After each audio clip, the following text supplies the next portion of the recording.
Welcome to Let Me Fix This. Enjoy the video. In this video, I will show you how to open your Ford Explorer key fob. First, gather your tools: a small flathead screwdriver and a new CR2032 coin cell battery. It's helpful to work on a clean, well-lit surface to avoid misplacing any small components.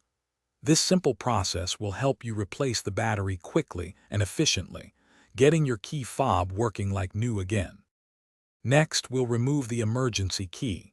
Look for a small release button, usually on the side or back of your key fob. Press this button firmly and hold it down.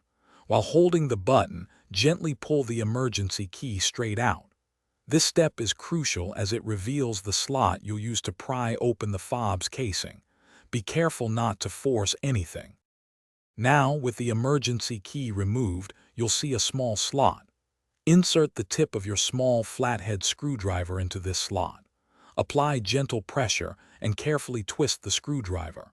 You should hear a slight click as the two halves of the key fob begin to separate.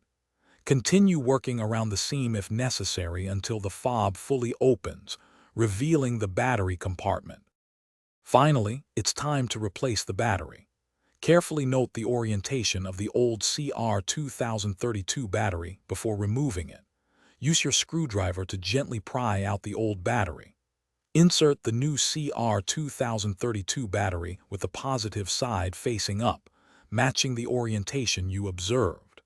Once the new battery is in place, align the two halves of the key fob and press them firmly together until they snap shut. Reinsert the emergency key.